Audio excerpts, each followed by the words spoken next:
Hi, my name is Dion Marie, and today I will be talking about care navigation on diabetes. In my first source, it talks about the impact of patient navigation on glycemic control.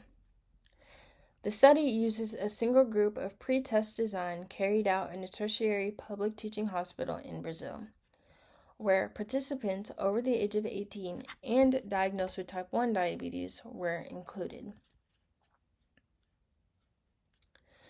The nurses conducted diabetes education based on the guidelines of the Brazilian Diabetes Society and nursing interventions of classification.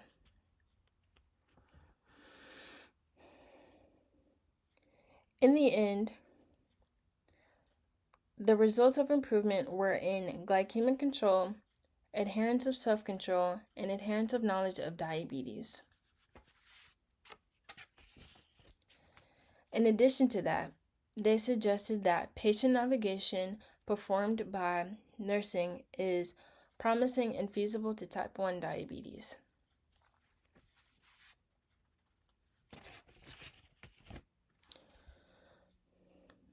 In my second source, it talks about the ADA's current clinical practice and recommendations.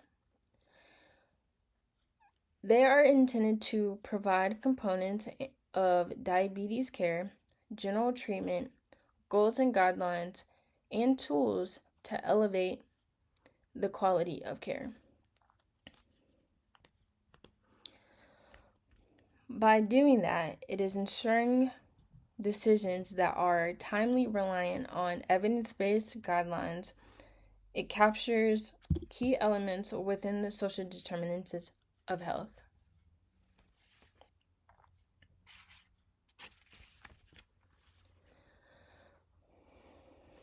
In my third source, it talks about the recognized importance of lifestyle and life modification in reducing the risk of type 2 diabetes. A method that was used was a mixed study conducted between the time of November 12th and August 2013. It includes patients with and at risk of type 2 diabetes from 6 primary practices.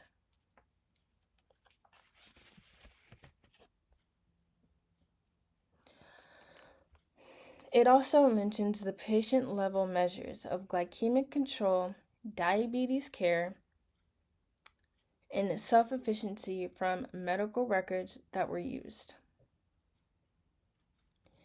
In the end of this, the patient navigator model is a promising and acceptable strategy to link patient PPC community resources from promoting lifestyle and modifications in people with or at risk of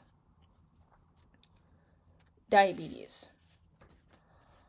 I think all three of these resources are helpful because it gives you a small rundown of why the patient navigation is very important and useful for people with type 1 and type 2 diabetes. I also think it is helpful because it mentions the idea of life modification and what it can do for people with type 1 and type 2 diabetes, so it can also give them an idea of what they can do to live a much healthier and fuller life. And I also think that it is helpful because it can kind of give you more insight of why patient navigation is important, and give you in look on like why it is important for people to use it with type 1 and type 2 diabetes. And okay, the sources that I used for all three of these articles were, for my first article, I used pinc.ncbi.nih.gov. For my second article, I used diabetesjournals.org. And finally, for my third article, I used active.theppc.org.